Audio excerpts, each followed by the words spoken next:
Alma 1. gives us this little sociology lesson about what's going on with the Nephites right at this moment. And from that I want to glean out some principles. Okay? So we know, they said, when the priests left their labor to impart the word of God, the people also left their labors to hear. The priests imparted them the word of God, and they all returned diligently to their labors. I always think it is fascinating what we do in the church is that I can teach a class in Sunday school, for instance, and I'm the teacher and you're the listener. But an hour before in sacrament meeting, you could be giving a talk in church, and you're the teacher and I'm the listener. And we kind of then teach one another the doctrines of the kingdom. And they were doing something very similar. And thus they were all equal, 26 says. And they did all labor according to every man according to his strength. We'll talk about that in a second. And they did impart of their substance, every man according to that which he had, to the poor and the needy and the sick and the afflicted. They did not wear costly apparel, yet they were neat and comely. Okay? But they did have an abundance of silk and fine twined linen, all manner of good homely cloth. 30. And thus they were in prosperous circumstances. Okay? They didn't set their hearts on riches. 31. And thus they did prosper, became far more wealthy than those who did not belong to their church. Fascinating. Brother Hinckley? Yeah. One thing I really like in verse 30 is that he says they were liberal to all, both old and young, bond and free, both male and female, whether out of the church or in the church. Yeah. Yeah. Whether part of our church or a refugee. Exactly. Yeah, you kind of get that sense of reaching out. Okay, now, and those that didn't belong to the church, by the way, indulged in sorceries, idolatry, idleness, babblings, envying, strife. Okay? Now, so I put this together as I was thinking about this, that if we were going to, I noticed that I went online, I'm looking around, and I noticed a lot of other churches are doing a lot of wealth seminars. You know, do it Christ way, we're going to have a wealth seminar kind of thing. And so I figured, okay, let's do a Nephite wealth seminar. We'll do it according to Nephite principles. Okay? Here are just a few ideas that I came up with. You can have riches only if you don't want them. That seems to be one of those. If you want them, you won't have them. If you don't want them, you will have them. Okay? You can have riches only if you are planning on feeding the poor, the needy, and the afflicted. Okay? If you are righteous, you will have more riches than the wicked. Giving me some strange looks, that's what it said. If you have riches, you can have riches only if you wear comely clothes, not costly apparel.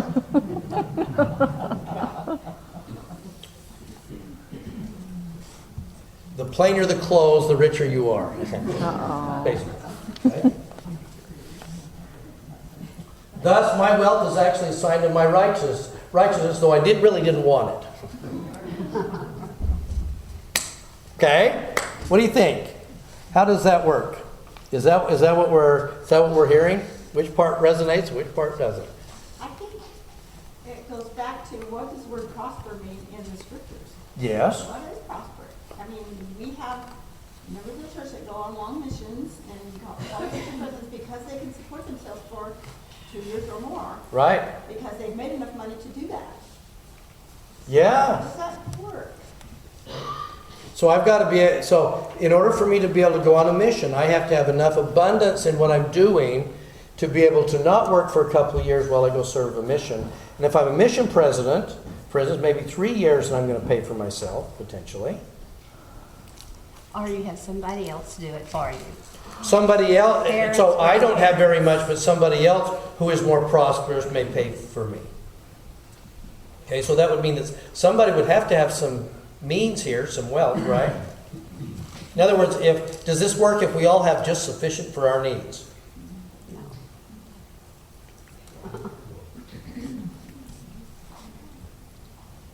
Yeah, Ron? Sufficient for our needs, we all know. What's that? I said, if we have sufficient for our needs, we all know. That's true. But if I've got sufficient to just take care of myself, by the way, what do I do with the poor? I got enough for my needs. What about everybody else? Our needs include taking care of the poor. My needs include the needs of other people through me. That I need to do that. Well, that was an interesting thought. I just don't think you can put righteousness with wealth necessarily. We never do that in that church, in this church, right? I mean, wasn't this part of what happened with the Book of Mormon constantly? Is that they were always saying, how do I know that I am righteous? Well, we've been blessed with wealth. And we look at that and go, well, that's just wrong.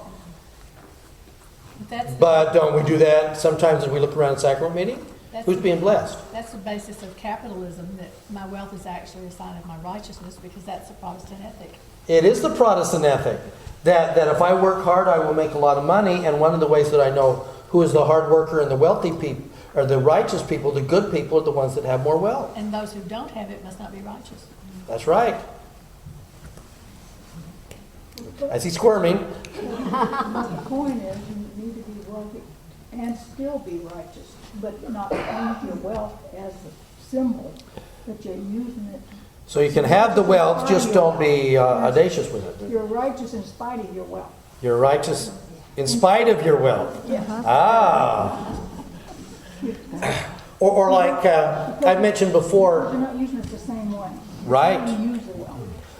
I remember, I've mentioned this before. I remember when we were at BYU and we had a group that was kind of doing a multi-level marketing thing, and they invited us over to their house, and they were going to make lots and lots of money because they had two goals in mind. One, they wanted to send their parents on missions, and they wanted to visit every temple in the world.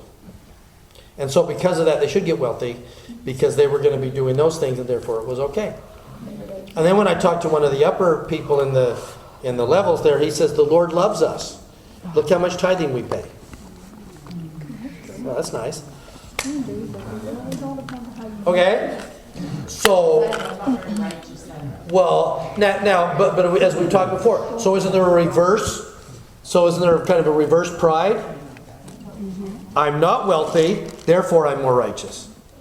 The rich are prosperous and prideful, and so because I'm driving a beat up car to church, stuff like that, I am probably a little more humble and a little more righteous. Not necessarily. Yeah. It's been our experience as we've been around people with wealth that the money just makes you more of who you already are. Yes. That the money makes you more of what you are. Already are. Interesting. If you're prideful, you're going to be more prideful. If you're giving, you'll be more giving. That's an interesting thought. Maybe the giving us wealth is also the test to see if we can handle it. Yeah. That wealth can be a test to us, and so a lot of people say, then please test me. Like in the Book of Mormon, when they were prosperous, they lost it. Yeah, prosperity was always the kiss of death for the Nephites. Yeah. Is it a principle of stewardship that if the Lord gives you something to take care of and you are a good steward with it, He'll bless you with more to take care of? So our wealth becomes our stewardship, and how we're going to handle that. In the world is God's name. Right, but wouldn't there then be an element of say then if I am handling things well and I am righteous and I can handle more stewardship of wealth, then really my wealth still is becoming a sign of my righteousness. There are those who are wealthy that are giving, but they want the acclamation of the world, the attention of the world, and when they give, they make it big and public, and Right? so it's sometimes it's Okay. what's in your heart that counts. So tell me this isn't the battle we fight on a regular basis. What do we do with our with our wealth. I know that I remember being in a ward, and we had a couple of people in our ward whose business suddenly took off on them, and they were doing very well. And they could afford very nice automobiles, but then they would deliberately have to choose to drive other cars. They had more a humble car that they drove to church because of some of the comments that they were getting when they pulled into the parking lot in a brand new vet. Can I just say that where we lived in Southern California, we were in a very wealthy state, and our son Aaron Richards served his mission there. Right. And so we lived there after, just 20 years later. So he said, "So Mom, what do you think?" The wealthy members of the church in California. And the way it came out for me was, I think that they do really well despite their wealth. They try really hard to be giving and loving to everyone in the ward. Yeah. Even if they live in Nellydale, which is the area where, all the horse Right. properties are and stuff like that. I never felt it. Maybe I didn't live there long enough To absorb that kind of an attitude, yes. But I felt that in Southern California where we lived, and we lived in the state, that the members were wonderful. Okay. All right. I was going to say, I lived in a ward in Chicago that half of the ward was hugely wealthy, lived in mansions. Yeah. And the other half of the ward came from Great Lakes, the military base, who are very minimal Right. in their wealth. Every year, and we don't know who it was, but every year, all those people in Great Lakes got $1,000 in their mailbox. Really? Their family. We don't know who it was. Wow. Yeah. Okay, well, let me make a suggestion to you. Because I need you to, as we're taking a look at this discussion of wealth, because we watch this cycle, the pride cycle, the prosperity cycle, and among the Nephites, and then the book was written for us, right? So we're having to see how we individually do with wealth. Like Tevye, we're singing, if I were a rich man, I'd like to at least try and handle this. Beautiful article that I found. I wish I could say it was unique to me, but written by a BYU professor that threw out some ideas. Let me run with it a little bit what I'm hearing and see if this makes some sense, especially when we start reading as we get into Alma, and the Nephite nation is really cranking up and becoming more diverse and more structured and more sophisticated, and you're going to see these, especially this fall when we're talking about it. And Alma's having to go on his great reclamation journey through Zarahemla and all the places he does, okay? So back in 1776, Scottish writer, philosopher by the name of Adam Smith, as he's watching the battle between England and these colonies in America trying to break away, wrote a book called The Wealth of Nations, which is kind of standard reading for any economist. Anybody studying economic principles needs to start with Adam Smith's Wealth of Nations. Because part of what Adam Smith was talking about is how nations become wealthy and why other nations don't become wealthy. So he looked at general principles and he said, here are 3 main principles on which nations become wealthy if they do these well. And it was his goal to say, in writing these, he was pleading actually part with the British Crown to say, don't tick off the colonies so that they go away. We need them as part of this prosperity thing because they offer some things to us we can't do on our own. Okay? So this was his principles, and I want you to look at it and then think about the Nephites, and I want you to think about it in terms of us. Then we'll go back and look at those verses and see if that makes a little bit more sense. His number 1 principle was specialization. Specialization. Let's say, for instance, that I live in a rural community, and to take care of the needs of my family, I'm growing a little bit of corn, I have a little bit of cattle for some meat, and I have some chickens for eggs and poultry and stuff like that. Okay. Now, if I have sufficient for my needs based on that, I'm very self-reliant, aren't I? I can take care of the needs of my family. Now, if I grow just enough corn to take care of my family, what happens if a refugee family or somebody who's poor comes to me and needs corn? Do I have enough to provide to this refugee family additional corn? No. Unless I take it out of the mouths of my family to give to them. I just have enough for me. And any time that we have so what they had initially rural-wise is that everybody just had a little bit of all one of these things, a little bit of corn, a little bit of meat, maybe a little bit of potatoes or something like that, just enough to feed our family and get us through the winter and then to the spring harvest. Okay? Now what he's saying is wealthy nations begin to specialize. So for me, what that would mean is instead of having a little bit of corn, a little bit of chicken, everything, I get rid of my chickens, I get rid of everything else, and I just grow corn. I turn everything that I've got, all the land available to me, maybe I've got 100 acres, I turn it all into corn. I got corn, and not only that, the more that I grow corn, what happens to my corn growing ability? I get better at growing corn. I develop special instruments and tools so that I get better. I become the corn expert. I am the corn guru. I have corn for everything. Okay? Now that I have all that corn, where am I going to get my meat? Because I am voluntarily stopping my ability to produce meat so that I can grow corn. Where am I going to get my meat? Yes. Now, that's why pillar number 2, first of all, everybody specializes and becomes better at their thing. And then I'm going to have to do free trade. By the way, when I talk to, nothing drives me nuts faster than talking to a couple. And I've had a number of these conversations with spouses.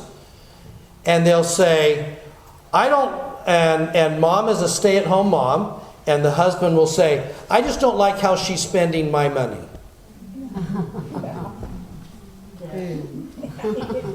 Really? Your money? Yes, I make the money. She spends it. Okay, let's talk, because there's a lot you don't get. Inside this little family thing, we have a specialization going on. Could she earn as much money as you do? Yes. If there was schooling, if she's going to spend her time doing it as much as you do. But you made a decision, it's a social contract inside this little marital thing that says you're going to specialize in going out and getting the schooling, getting the training, and making the money. What's she going to specialize in? Nurturing, raising the children, all of those guys. That's her area of specialty. And taking You care can of do him. what you're doing so that she can do what she does, and she does what she does so that you're able to do what you do. So what happens if you're going to maintain that attitude and you guys get a divorce and you walk in front of a judge? Is the judge going to go, oh, you're right, yeah, that's all your money? What does the judge say? Why? Because it's our money. Because we have made a decision to specialize. And if we specialize, you're going to do better at yours and I have the ability to do better at mine. Or if we're both going to work, then we have to then we're going to shift the responsibilities and we're each going to take half of this. And you're going to do your half of the child care, I'm going to do my half. And you get this microcosm of how this works, okay, inside a couple, okay? Now, okay, so back to the wealth of nations. I can specialize with all my cornness if I have somebody who can trade with me. I'm doing corn, and Varney, you're doing cattle. So you and I can work a deal that says, I don't do cattle, and I'll give you meat. So I'm going to take part of the meat, and I'll give you corn.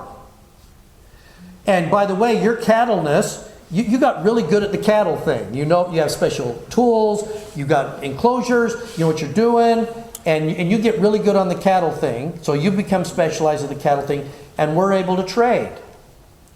So that means that I have lots and lots of corn. I'm getting meat here. I might get chickens over here. I'm going to get all these things. I'm able to specialize. Now, how much corn do I have left over? A lot of corn. What happens if I've got a family that comes to me and they're poor and they need corn? I got corn. Am I taking corn out of my family's mouth? No. Do I probably still have corn left over by the time I've taken care of my family, I've traded for meat, I've taken care of the poor? Do I still have corn left over? Yes. I have abundance. When I have abundance, I am rich. But guess what's that? But I'm now rich. What about Barney? He's rich too.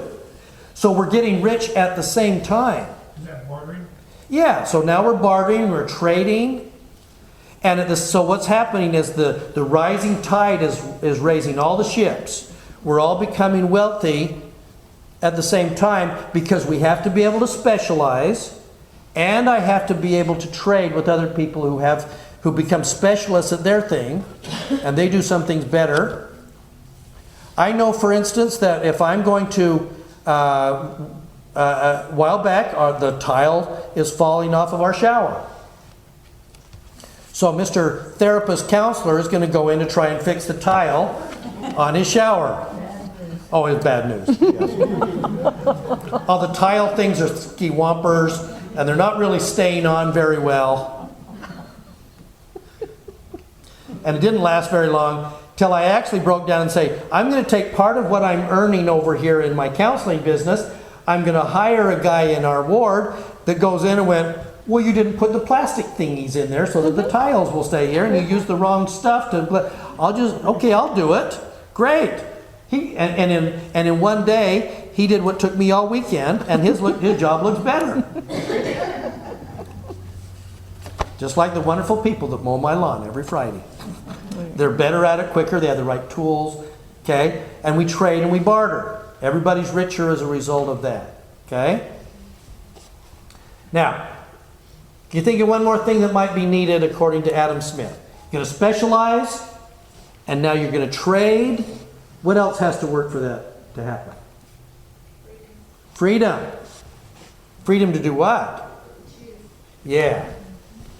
So what happens is that there has to be a freedom of choice and laws that govern what we do. I have to have the freedom to say, if I want to trade with Varney, I can trade with Varney, but if I want to trade with somebody else, I can. I'm not required. Okay?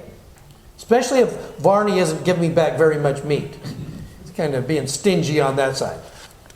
Okay? I have the freedom to be able to do it, and I know that the rules are in place that if somebody's trying to rob me of stuff like that will maintain the rules.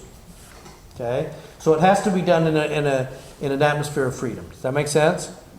Okay, now, to these principles, we just found them in Alma 1. Now let me add one more that the Book of Mormon adds, that Adam Smith didn't add, and that is a loving and friendly towards each other.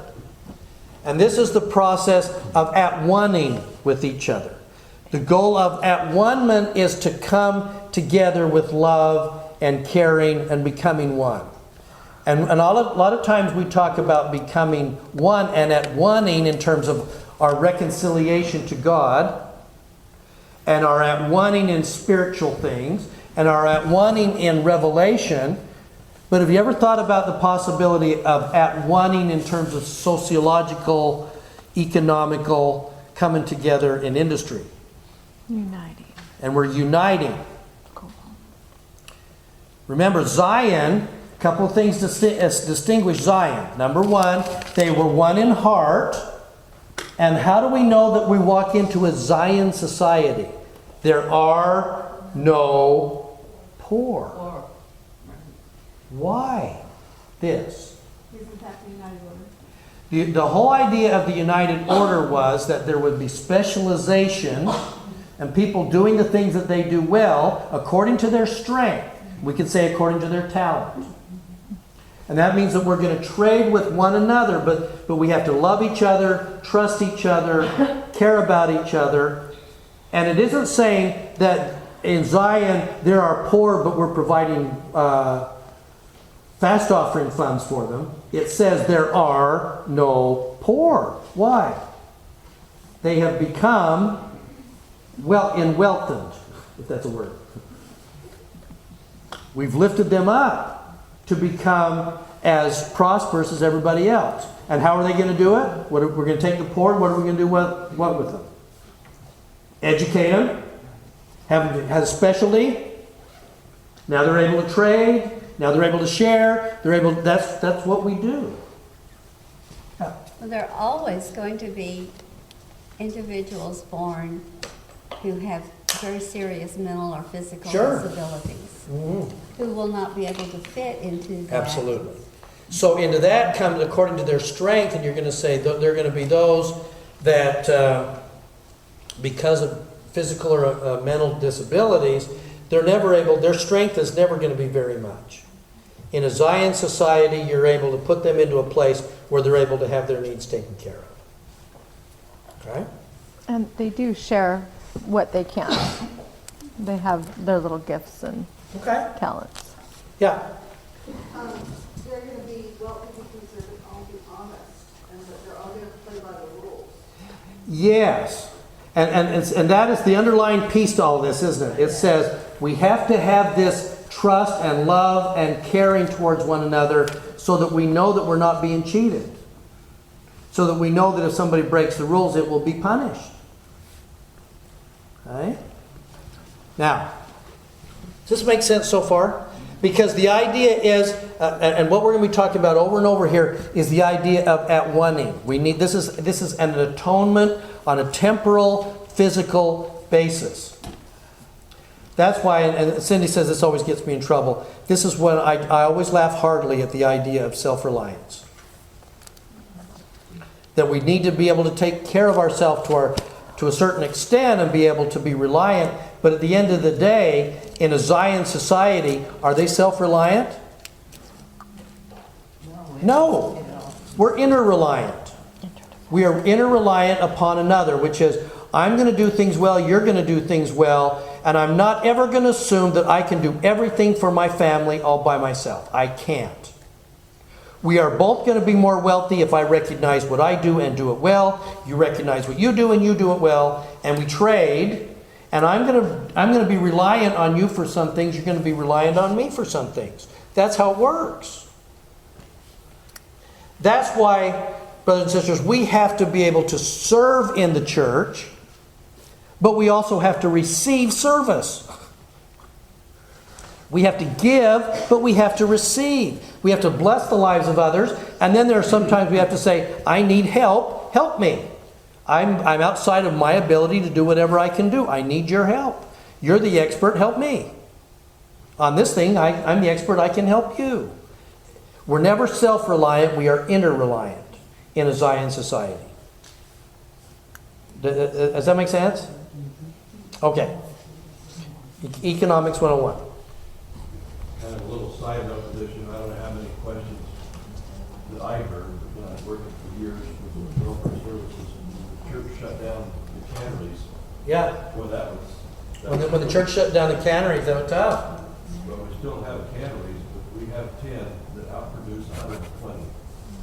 10 canneries produce 100, outproduce 100. The 120 that we have because of these principles right here. Rather than understand all these things, we're trying to wrestle with that.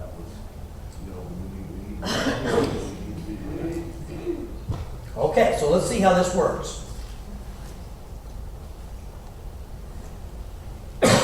Back down to 1. Plug all this in now.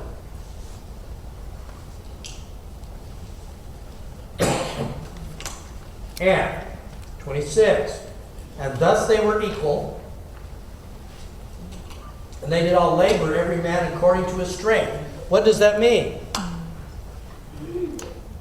In a Zion society, are some going to have larger farms than others? Yes. They are. Some are going to have larger operations than others. That's why the Declaration of Independence doesn't guarantee everybody happiness. It guarantees the pursuit of happiness. We're going to put the laws in place that enable you to pursue to the level that you can and want to. So thus they were equal in the ability to do everything according to what? Their strength. So, what happens here? They do in part of their substance, every man according to that which he had. And to the poor, to the needy, the sick and afflicted, they're not going to wear costly apparel. The clothes thing is kind of an interesting thing. Then as now, it was kind of an outward sign, kind of a showy kind of thing. But that seems to have been one of the biggest indicators in Nephite society that they were sliding in the wrong direction. Now, and thus, 30, and thus in prosperous circumstances, they did not send away the naked, the hungry, they did not set their hearts upon riches, but they had them. They did not send the poor away because they had the ability to provide for them. And part of what they were doing was providing not just a mouthful, but the education to help lift them above their circumstances. Okay? And they had no respect to persons, to those who stood in need. I'm not going to judge you according to your need. You have a need, we provide it. That's why I think the refugee thing is kind of an interesting thing, because there is a side of us that wants to say, wait a minute, these people are just coming in, and do we trust them? And are they, they're terrorists in their midst, or what are they doing? And the church is saying they have a need, and whether we agree with whether they should have been brought in or not, they are now in our midst. And we don't look at them and say, well, you should have never been there, and we don't agree with the circumstances or whatever, therefore we're not going to provide. They're here. Provide, without respect. Okay, and that's tough, yeah. I think something kind of related to this is while we were living in Orange County, California, which is 2004 to like 2009, it was announced that they were going to build a Newport Beach temple. And at that time, President Hinckley made an announcement, a letter that was read, and there were 17 states in Orange County, and saying because the saints of Orange County have been so richly blessed, we are asking that you all dedicate to the building of your temple, so that that money can be released to build another temple. So the saints of Orange County built that temple. Very nice. Let me tell you, it is my temple. And the guidance was, you should not go into debt, but it should be a sacrifice. And we had just moved there at the time, and we took part of our down payment money for the next house we were going to buy there to help build the temple. And there is such a connection to that. And felt such an ownership and everything to that temple. Absolutely. Yeah. It's so beautiful. It's one of those things, unfortunately, that we kind of lost in the old days. Because I remember growing up, and when you did tithing settlement, I remember sitting there next to my dad as we're doing tithing settlement, and we're talking about your tithing, your fast offering, and your contributions to the building fund. And some of my earliest memories are of being up on top of the stake center roof as the members are retiling the roof on the stake center. Okay, it was our church. We're taking care of it, and we're all involved in that. And to a certain extent, we've kind of distanced ourselves a little bit as the church has taken over some of that. But, all right. So that's it. So blessed in their circumstances, they're doing all of this. Now we come to so here's the crux of it. And thus, they did prosper and become far more wealthy than those who did not belong to the church. Why? Because they should do what we were just talking about. They didn't provide, share. Right. Do all those things. Okay. What was the problem with those outside the church? Wanted it for themselves. Okay. Look at the next verse. Here's the problem. Those that did not belong to the church might have been as industrious. And in fact, we're surrounded every day by very wicked people who've made a lot of money, are we not? Mm-hmm. It isn't like the fact that you're wicked means you won't make any money. There are a lot of very wicked, very wealthy people. Go talk to the Mexican drug cartel people, or the Jewish or Russian mobsters. They seem to be doing pretty well. And they don't seem to be very righteous. And they seem to be kind of happy, yeah, at least from a distance. Don't get too close. But the problem is, those that did not belong to the church did indulge in sorceries and idolatry and idleness and babblings and envy and strife. What's the problem? Unrighteousness. And what's that getting in the way of? Pride. But they're getting rich. How can you be doing all these things and have some people in there getting rich? Others are richer. Others are richer, meaning who? Who's getting rich and who's getting poor?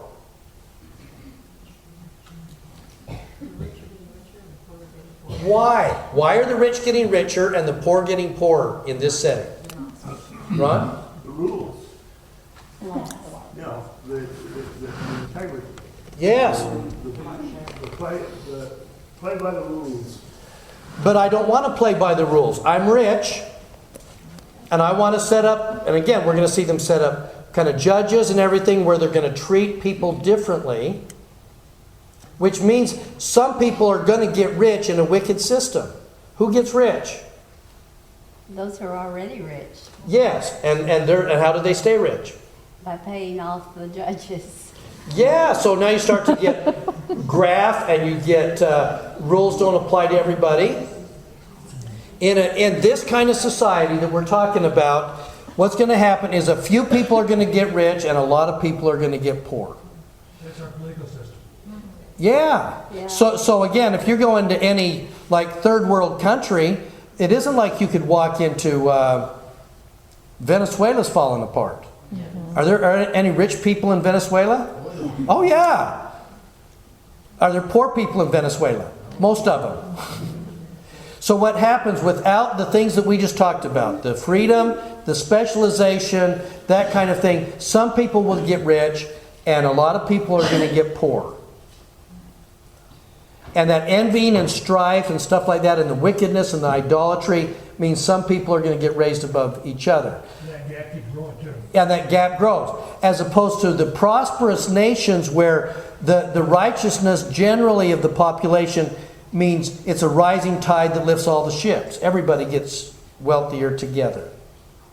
And so in large, a more righteous nation as a whole will have more wealth than a nation where there's wickedness going on.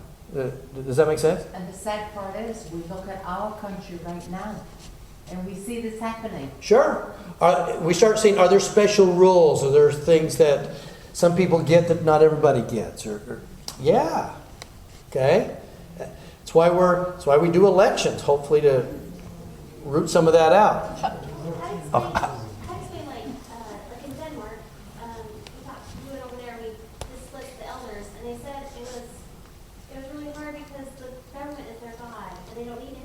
Right. Nobody needs anything. You get like, after every baby, you get 6 weeks of somebody coming over doing your laundry. You know, stuff like that. Where everybody's happy, they don't have God in their lives. So how does that Well, there's a lot of freedom. They're giving away a lot of freedom for some of the things that they're getting. That's the problem. With a fear toward, but if we don't do that, then there are going to be a lot of poor. Now, again, doesn't this sound a little bit like the war in heaven?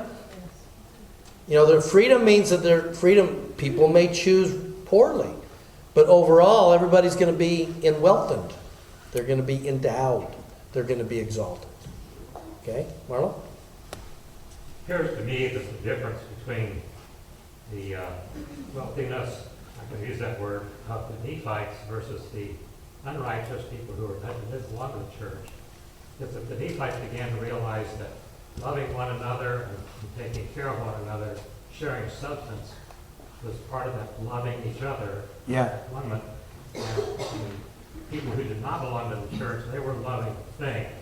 Yeah, that's a good point. They did not love one another. They weren't willing to have a system where they shared their wealth with other people. Their idea was to conglomerate it to get their own gain, and we know where that started.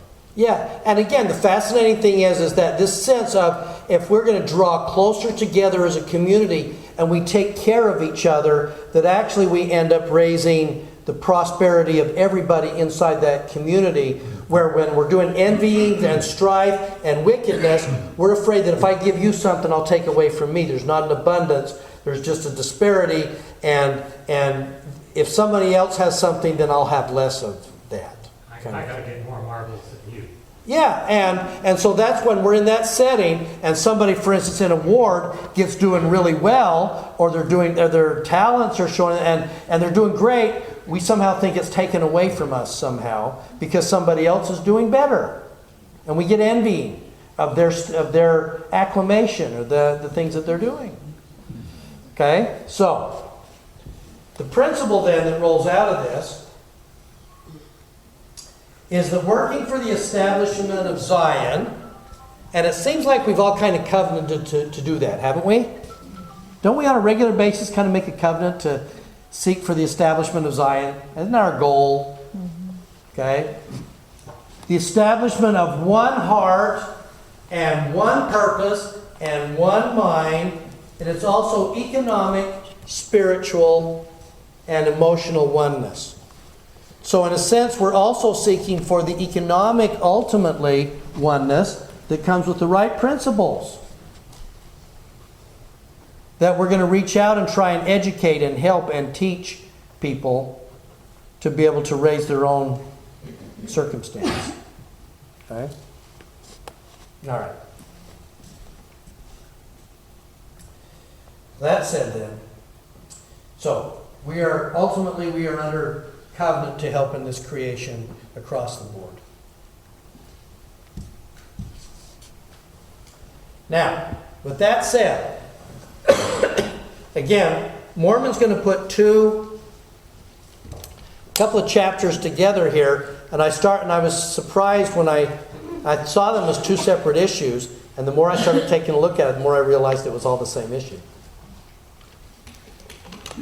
Now, there's the next section here, Alma 3. Let's go over to Alma 3 for a sec. Let's back up just a second and remind ourselves what's happening right here. We get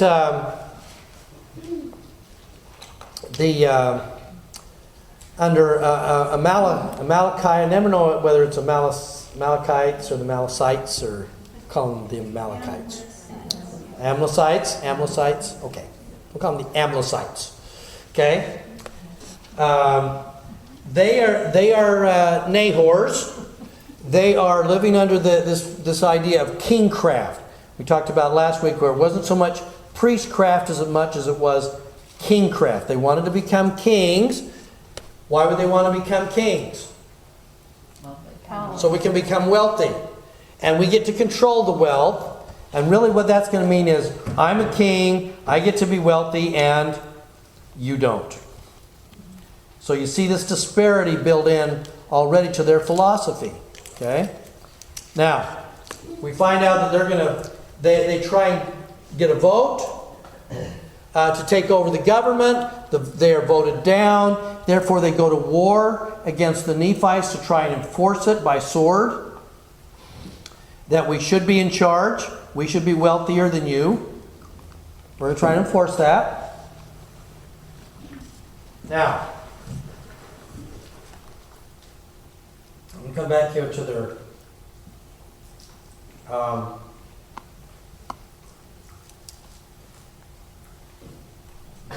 we're going to talk in a second about the fact that they're going to mark themselves so that they can be like the Lamanites. That's going to be our final point today. But before I get there, I want to get to this point. Because this has caused some concern sometimes with people looking at the Book of Mormon and our belief in general. 14. Thus the word of God is fulfilled, that these words which he said unto Nephi, Behold, the Lamanites have I cursed. I will set a mark on them that they and their seeds may be separated from thee forever. And that separation is the opposite of what? At one-ment. Notice, when the more righteous we are at one, we pull together. The more unrighteous we are separated. Either we will be cast out, or we will separate ourselves. We will pull back. There will be more distance. If you always listen to the words, I want to get closer to the Spirit. I feel the Spirit is far away from me. It's really kind of a true principle as far as that goes. Okay? Now, I will set a mark on the Lamanites. What was the mark? First of all, let me do it this way. If I'm God, and I'm going to curse the Lamanites, how do I curse them? How would I curse anybody? Because sometimes he talks about you will be cursed if you don't do this and this and this. How do I curse you? How does a curse look? God curses people sometimes. We find it in the Scriptures. How am I going to curse you? Well, sometimes it's a coloring of their skin, like it was with the Lamanites. And then it was confounding their language with the Jaredite, before the Jaredites left at the Tower of Babel. So they're separated from each other in some form. Well, it says a mark on their foreheads. Yeah. I don't know what that Okay, hold on here. Okay, we're going to hear, I've gone to 2 Nephi, chapter 5.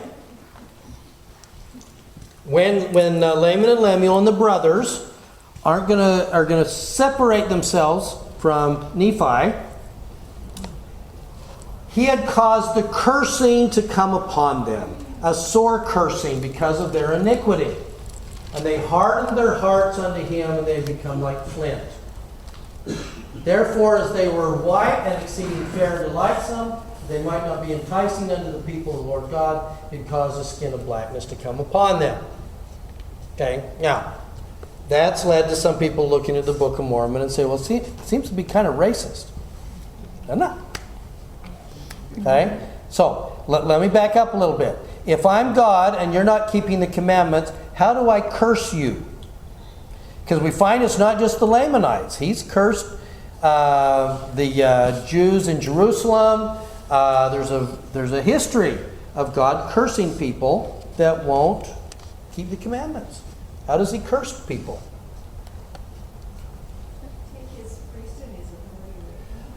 How would that curse them if you're going to take away the priesthood and the authority?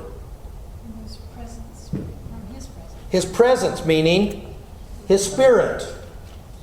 Okay, does that make sense? When somebody's given the priesthood and they begin to exercise unrighteous dominion with that priesthood, section 121 tells us, amen to the priesthood of that man. What's happened? Well, Adam and Eve were removed from the garden from his presence. And they're gonna, if you eat the fruit, you will be cursed. And meaning what? You will die. You will be separated. You're going to be separated from his presence. So again, what does a cursing, if God's going to curse you, does it mean I'm going to curse you not to be prosperous? It's like I'm going to burn down your business every time you try and do it. I'm going to give you cancer. I'm going to make sure you don't get wealthy. What is a cursing? It's a separation from God. So when somebody is cursed, we're going to find number one, when somebody is cursed, that means that that the Spirit withdraws from them. The Spirit of the Lord will not always strive with man. The Spirit pulls back. They are without the Spirit.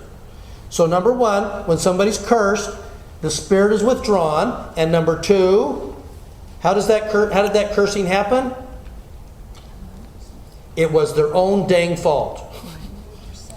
It was our own iniquities that caused the cursing.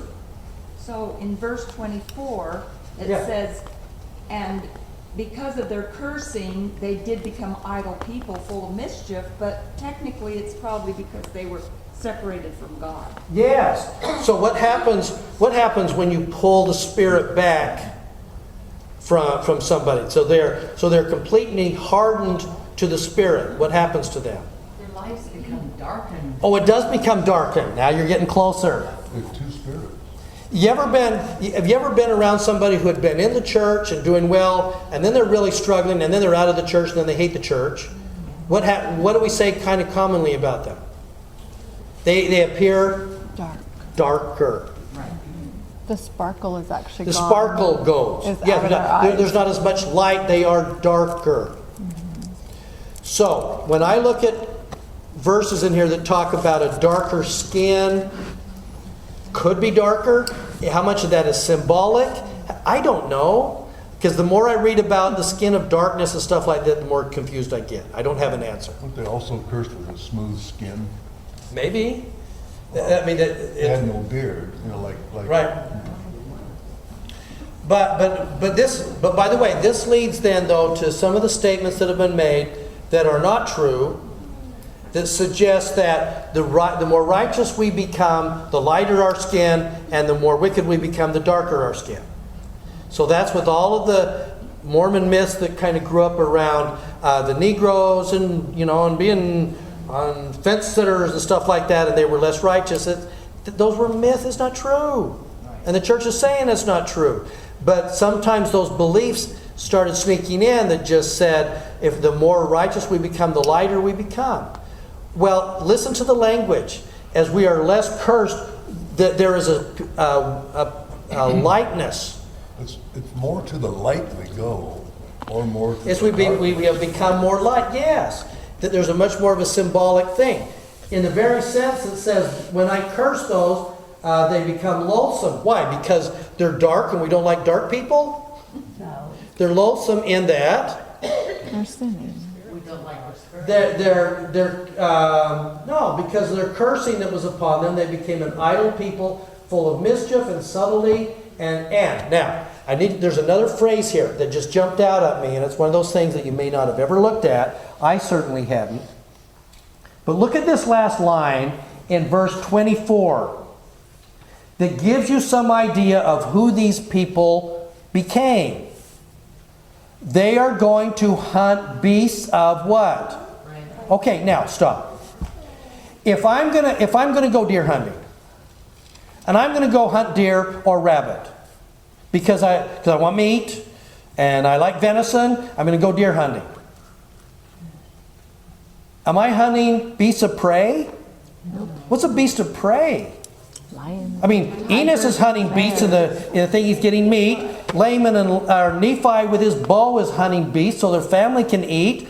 This is hunting beasts of prey. What is a beast of prey? Animals that eat other animals. Oh!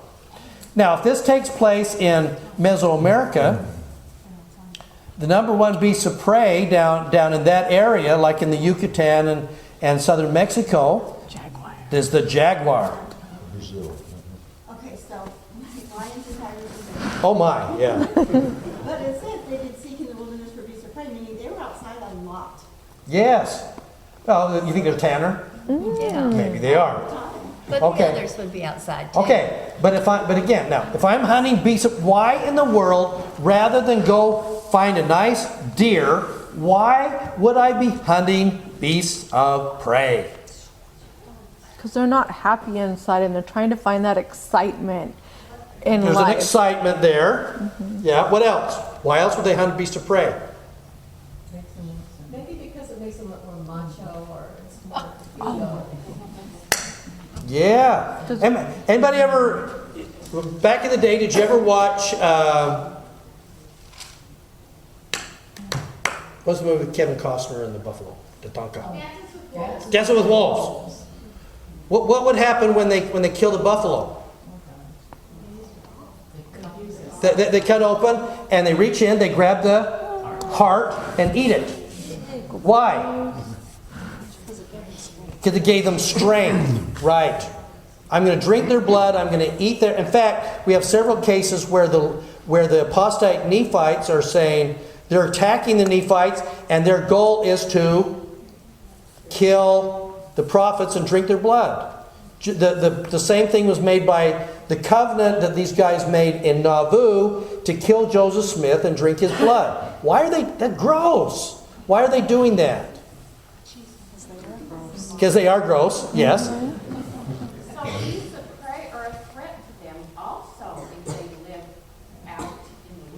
Sure. So part of it, so I'm going to attack them, but I'm going to specifically hunt these guys because I think there is kind of a macho, I'm going to control, I'm going to win. So in my mind, when I pull back from this, what I really think it is, it speaks symbolically to becoming a competitive people. It's about winning. It's about, I'm going to prove my manhood by I'm going to attack the beasts of prey that could be attacking me. Could it also be defying God in the covenant animals that they sacrifice were more like, lambs and, with the law of Moses and stuff like that? Oh, I thought of that. They weren't sacrificing animals that were prey animals. Yeah, you don't sacrifice jaguars on the altar, do you? You just don't do that. You're going to sacrifice a lamb that is much more meat. They are specifically going after hunters. They are hunting hunters. They're aggressively attacked. That's a competitive, I'm going to win. Now, I do think there may be some influence of the surrounding Mayan culture affecting here, because in Mayan society, you wanted to become like a jaguar.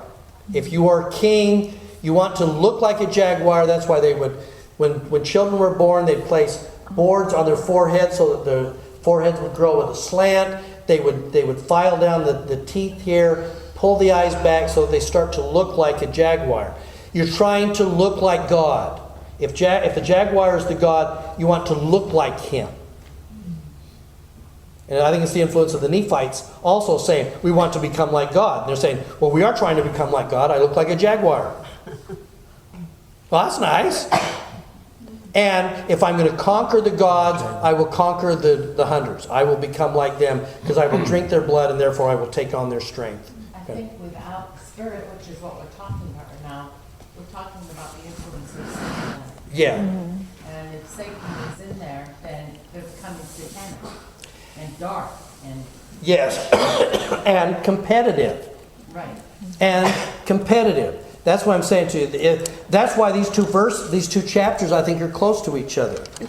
On one side, we have a group of people that are trying to pull together as one and become atoned at one, become like each other and lift everyone. And this other one is a much more competitive, attacking, gotta win by putting you down, who's kind of thing. It's Zion versus competition. That sounds controversial with being idle. Sounds like they gotta do a lot of work to be getting these. Good point. So why would people like this, why would that be idleness? Great point. They're not producing goods for society. They're producing whatever goods hunting gave them themselves. Now, if you're not hunting, what are you doing? Playing around. Yeah. No, but if you're righteous and you're not idle, what are you doing? Farming. Whoa. How many, it's amazing how many times I've talked to kids, it's like, well, what are you you're in high school, what are you going to do? I don't know. I mean, you could go to school. Do you want to become a doctor? No, that's like 8 years. I don't want to do that. Why, that would be long and boring. That's going to take me too long to, actually graduate from college and have to take math. And no, that's too hard. I don't want to be patient and sit through things. And I go, well, in 8 years, you're going to be 8 years older, whether you decide to sit through school or not. You're going to be 8 years older, and the question is whether you will be, the assistant manager at McDonald's or whether you'll have a degree that you can make some good money on. Nah, it's just too hard. I don't want to do that.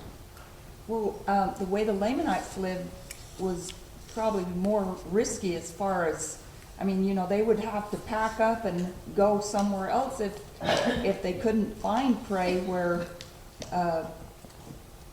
farming and stuff is a little bit more reliable and, sure, it can have its... Well, our history said, did the Lamanites build cities? No, the Lamanites inhabited cities that other people had built. They're going to trade off of the industry of others. So there is an idleness there. There really is. But the idleness says, I don't want to take time to grow and plant and take time and nurture. I just want what I want now. It's a competitive, and I will take it from you.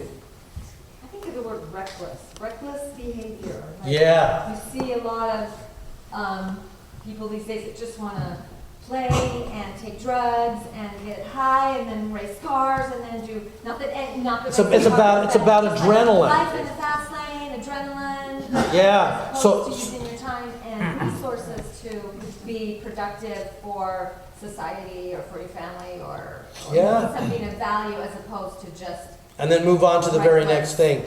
Yeah, and so you get kind of those that are in that mode, kind of the adrenaline junkies, and it's just kind of that they never settle in to do one thing long enough so that it takes time to build a business, or it takes time to grow a family. It takes time to build righteousness inside you, and that means having to develop patience. Yeah, and I'm not, because I feel an emptiness inside, so I'm trying to duplicate that joy with thrill, and there's the difference. Okay. Can you imagine Lamanites taking selfies of hunting prey, which is exciting? Oh, absolutely. Versus taking selfies of plowing some ground. Yeah. Which one's That's a good image. It's a good image. Yeah. Well, getting back to the beasts of prey and everything, I think that there is a sense of dominance in being able to do that. Because, I mean, I'm a carnivore. I eat meat, and if we couldn't buy meat at the grocery store, I would say, okay, let's go hunting. Yes. And get something that we can be provided with meat from. And be grateful that we were able to be provided with meat from that. Sure. But the idea of going out and killing something for the Thrill. joy of dominance over another living creature, not necessarily interested in the meat for your sustenance, but for the dominance over something. You killed it. You're going to hang its head on your wall. To prove I beat this thing. See, I think that's closer to the beasts of prey thing. Yeah. That's why I think this goes to our nature of saying, are we competitive in nature? Well, in fact, let me. Did you call it hunting for sport? Yeah, kind of is. Which I completely disagree. In 1989, President Benson, I think, had been reading C.S. Lewis. In fact, I can show you the chapters in Mere Christianity that I think President Benson got his inspiration from in the landmark talk that he gave in 1989 on pride. And part of this, so part of what he says is this. The central feature of pride is enmity. Enmity towards God and enmity towards our fellow men. Enmity means hatred towards, hostility to, or a state of opposition. It is the power by which Satan wishes to reign over us. Pride is essentially competitive in nature. And again, C.S. Lewis said this as well, but he said pride doesn't want so much of one thing. Pride wants more of this than somebody else has. I just want to know that I have more than you do. That's pride. Pride is essentially competitive in nature. We pit our will against God's. When we direct our pride toward God, it is in the spirit of my will and not thine be done. We are hunting beasts of prey. We are competitive and trying to win rather than raise everybody together. Our will in competition to God's will allows desires, appetites, and passions to go unbridled. I think that's what we're talking, and it is antithetical to a Zion society where we're trying to get to, where we raise everybody together. Okay? All right. So with that in mind, last point here. Let's go back to Alma 3. Now I think it is interesting that the Amalekites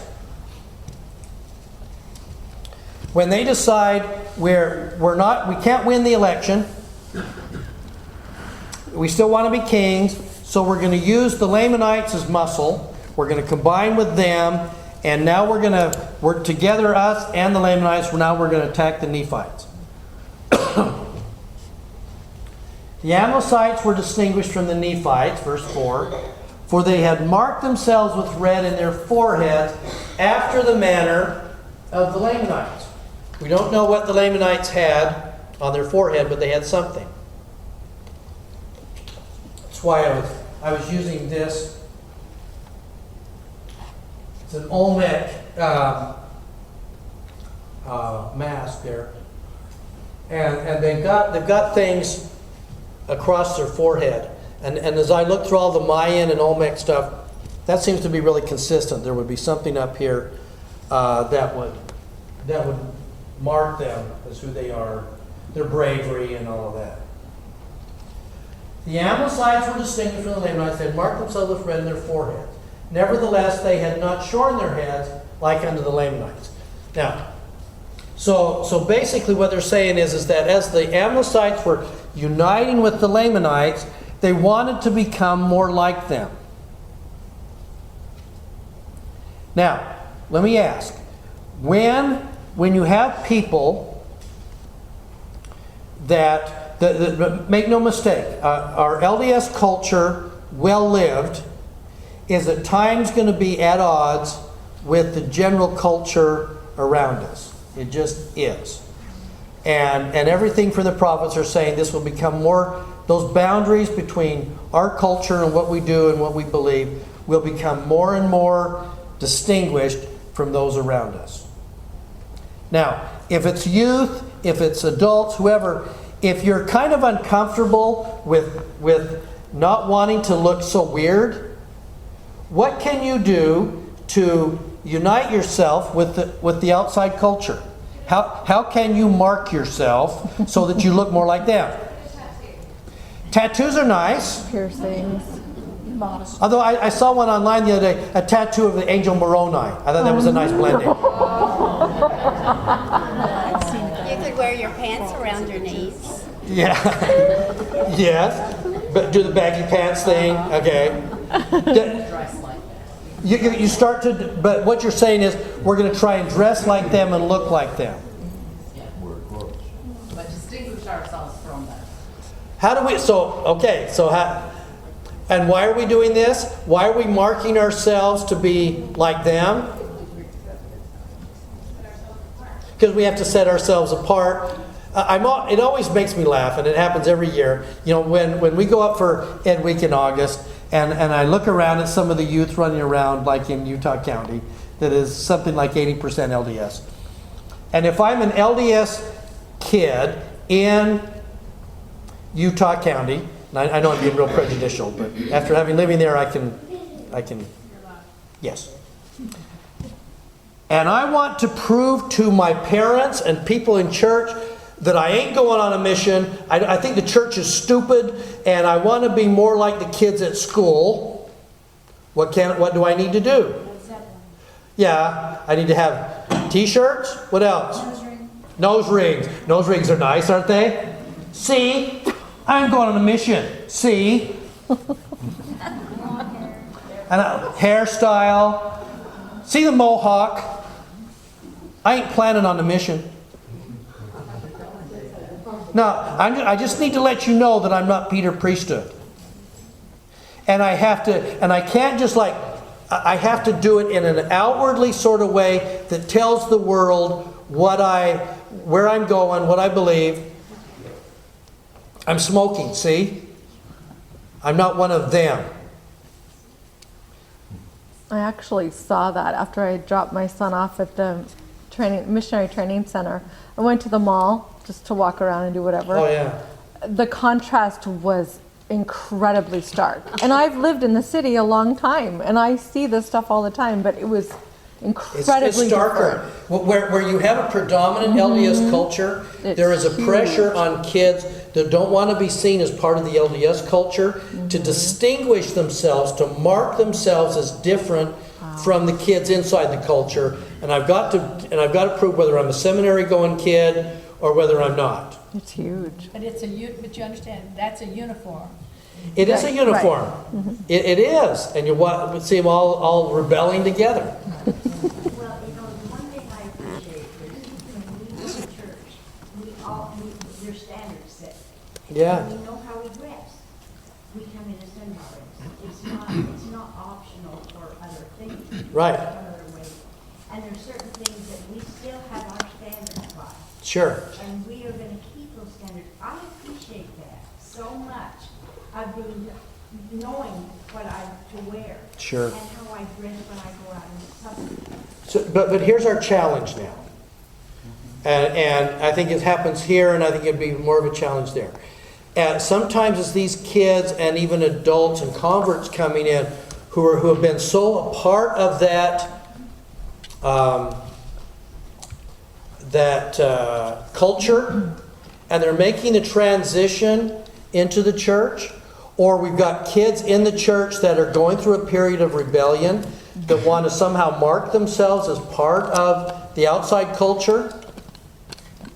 Our initial tendency is to say, then we'll separate them out. Then we're going to say, well, you're just rebelling. You're out of control. You're at a very moment when we're trying to at one even the struggling.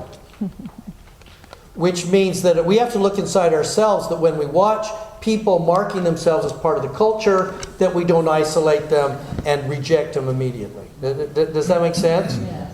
We have to pull them in. We have to not separate them out, and that may be a little bit tougher. I think it's a concern that I have, because kids are going to mark themselves as separate, but we need to love them even more and not isolate, not push them away. And accept them. And accept them, yeah. What they have, or the dress that they're in. Even if they're marking. Absolutely. And other people also, because I think we have people that come to church that are not into the mold, the Mormon mold. Yes. That don't dress, that might come in pants. I still accept them. Or a tank top. Yes. You know, we're going to go, oh, I don't know about that. As opposed to saying, come on in and we love you anyway, because I can see where you are. Yeah, and that is and so that's why I think this runs up against what we're talking about. This idea of at one-ing, the drawing close together, means that we're also going to draw into our tent people that still feel like they need to mark like the outside culture, and we need to give them space to work through that and just love them and care about them, even if they always choose to do that to a certain degree. I think then that there is a Mormon culture that is, this is not the gospel, that we come in a dress. It isn't the gospel. It is the gospel that we love each other. Yes, no matter what. right. But sometimes we begin to blur the gospel with the culture. Culture. Yeah. You didn't bring Jell-O, really? Next week. Yeah, next week. Bring the Jell-O next week. There you go. Yeah. For what they are, not what we are. Yeah, Jimmy's right. So we need to be able to accept them for who they are and where they are, and pull them in rather than not separate them out. Okay. All right. Any more comments on this? This makes sense? Yeah. See, I haven't answered mine yet. Okay. Which one? Oh, about the dark skin? No, 23, verse 23. Verse 23. No, it's chapter 3, so. Yeah. No, that ain't that one. Is it 2? Second Nephi. About the seed. The second Nephi? Do you know what I found on this? She's talking about, I think she's talking about second Nephi when you were over there. Oh. Yeah. I'll make sure you point. Okay, let me do this. Number 3, over here. Was she talking about the seed was distinguished from the brethren? Yeah, cursed shall be the seed of him that mixeth with their seed. They shall be cursed even with the same cursing. And the Lord spake it, and it was done. Here's where I think that happens. if my iniquity, if my breaking the commandments means that I am cursed by the Spirit pulling away from me, what am I going to teach my kids? What do I end up teaching my seed? Dark side. Yeah, it's kind of the dark side. In other words, I don't teach them about the Spirit. I don't teach them about the atonement. So I think the cursing is passed along. Where we talk about sometimes that cursing goes for like 4 generations or something. Each generation. Think about when somebody struggles in the gospel and what they send, that message they send to their kids. I think that's how. I think it's more of that cursing is passed along because of the lack of teaching. I don't think it. That's why when I looked at this and we try and mix this somehow with the skin color and all that kind of thing, I just got more confused. I know less about it right now than I did last week. But some of this, if I understand that cursing is a voluntary spiritual withdrawal, it makes a lot of sense to me, even what happens with our subsequent generations. So, yeah. We had a couple of sisters in our ward years ago that their mother had something happen with a business transaction with a member of the church. Yeah. And became very bitter and left the church. Yeah. And the daughters and their families both left the church. Right. And you Even can though see they how the were very cursing kind active. of goes down the road. They were very active in our ward, but Yeah. All right. Is that plenty for today? yes. This has been it's been an interesting semester for me on this, just because of your preparation has allowed for kind of a little greater depth that we've been able to take a look at some of these items, and I appreciate your willingness and openness to kind of take a look at these things in a much greater detail than sometimes we just don't have the time or the luxury to be able to do that in gospel doctrine. So thank you for that. I bear you my testimony that it's true. These are inspired words. They came through the heart of a prophet.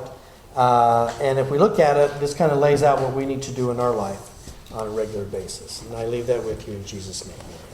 Amen.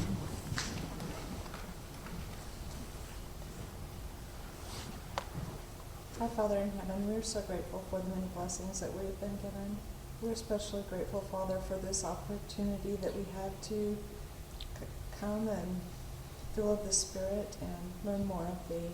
We're grateful for Brother Hinckley for his willingness to sacrifice of his time and talent to bring these scriptures to life for us.